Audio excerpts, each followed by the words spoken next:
সেই দলের কর্মী তো এরকমই হওয়া উচিত, যেই দলের নেতা শহীদ জিয়াউর রহমান, যেই দলের নেত্রী দেশ মরহুমা বেগম খালেদা জিয়া এবং যেই দলের বর্তমান নেতা জনাব তারেক রহমান 17 বৎসর বিদেশে প্রবাসে থেকেও কি এক সাংগঠনিক এক মোহনীয় শক্তি দিয়ে সারা বাংলাদেশে আবাল বৃদ্ধ বনিতা সবাইকে ঐক্যবদ্ধ রেখেছেন। খালি শুধু নিজের দল নয়, নিজের দলের বাইরের অন্য মানুষকে ঐক্যবদ্ধ করেছেন।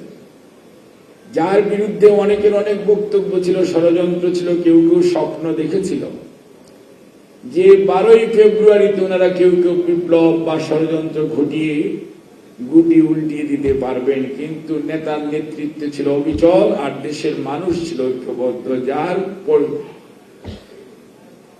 যে বিস্ফোরণ ঘটেছে 12ই ফেব্রুয়ারির জাতীয় নির্বাচন 2026-এ, অর্থাৎ দেশের মানুষের কাছে কোন ষড়যন্ত্র আর ঐক্যবদ্ধতার কাছে কোন ধরনের কলা কুশীলব কিছুই টিকে নাই। জনগণের কাছে সবকিছু হেরে গেছে। অর্থাৎ এই যে নেতা এবং নেতৃত্ব, এবং সেই নেতার আপনারা এবং আমরা সবাই উত্তরাধিকার, এবং সেই নেতৃত্বের আমরা উত্তরাধিকার।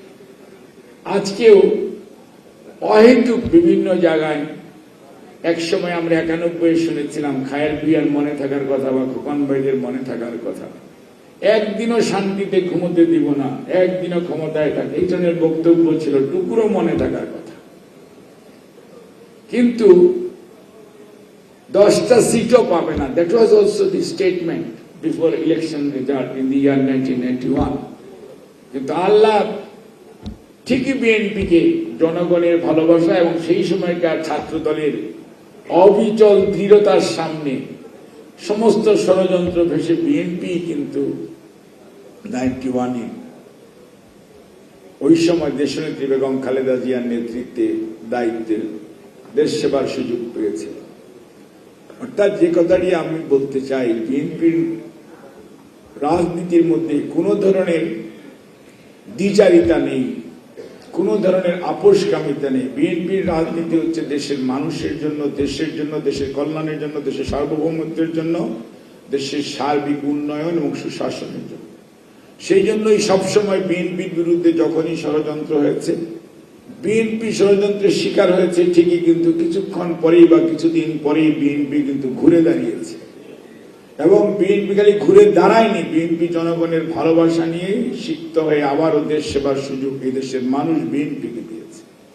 কাজেই বিএনপির এই যে লম্বা পথে এই যে লার্নিং, এই লার্নিং থেকে আমাদের আবারও শিক্ষা নিতে হবে, যাতে আমাদের কোনো কাজকর্ম দিয়ে বিএনপিকে কেউ প্রশ্নবিদ্ধ করতে না পারে। যেটিটুকু বলেছেন সেটি তো অবশ্যই ঠিক, কিন্তু এটিও তো ঠিক যে প্রশ্নবিদ্ধ তো করবেন না, কিন্তু মুখ আছে বলেই, বাক স্বাধীনতা আছে বলেই আপনি যা মনে চাই তাই বলবেন, এটাও তো ঠিক না। গণতন্ত্র তো এটা বলে না। এবং আপনার ভাষায় সংযত হওয়া উচিত, কথা বলায় সংযত হওয়া উচিত, আয়নায় চেহারা দেখে কথা বলা উচিত যে আপনি কতটুকু বলবেন আর কতটুকু বলা উচিত নয়। বাক স্বাধীনতা মানে অবারিত স্বাধীনতা নয়। একজনকে মেলায়ন করবেন, একজনকে যাচ্ছে তাই ভাষায় তুচ্ছ তাচ্ছিল্য করে বক্তব্য দেবেন, একজনের সম্মানহানি করবেন, এটি তো কোনো অবস্থাতে গ্রহণযোগ্য হতে পারে না। এবং গণতন্ত্র তো এই জিনিসটা শিখায় না। কাজে আমাদের মনে রাখতে হবে, ভাষা আপনি এমন বা কেউ পরবর্তীতে আবার বলছেন রাজনীতির মাঠে এরকম বক্তৃতা দেওয়াই যায়, কিন্তু রাজনীতির মাঠে আপনি গালিগালাজ করবেন আর সবাই চুপচাপ সাধারণ মানুষ বসে থাকবে, এটা তো চিন্তা করার কোনো কারণ নেই। অহেতুক মানুষকে উত্তেজিত করে দেশকে বিপদগ্রস্ত করা এবং স্বৈরাচারের রাস্তাকে খুলে দেওয়ার যে ষড়যন্ত্রে আপনারা নেমেছেন, এটি বিএনপি বা বিএনপির নেতা কর্মীরা জীবিত থাকা অবস্থায় বাংলাদেশে বাস্তবায়ন হওয়ার কোনো সুযোগ নাই। পতিত স্বৈরাচারকে পুনর্বাসন করার জন্য যারা মিশন নিয়ে নেমেছেন তাদের জন্য সুস্পষ্ট ভাষায় আমরা বলতে চাই, বিএনপির ইতিহাস আপোষকামিতার ইতিহাস নয়, বিএনপির ইতিহাস পলায়ন পরতার ইতিহাস নয়, বিএনপির ইতিহাস স্বৈরাচারকে প্রতিরোধ করার ইতিহাস। এবং বিএনপি ইনশাআল্লাহ জনগণকে সাথে নিয়ে আগামী দিনে তাদেরকে রাজপথে যথাযথ জবাব দেওয়া হবে এবং গণতন্ত্রকে এই দেশ থেকে কোনো অবস্থাতেই কোনোভাবেই বিচ্যুত করতে আপনারা কেউ পারবেন না। গণতন্ত্র তার নিজস্ব অভিষ্টতা লক্ষ্যে জনাব তারেক রহমানের নেতৃত্বে ইনশাআল্লাহ এগিয়ে যাবে।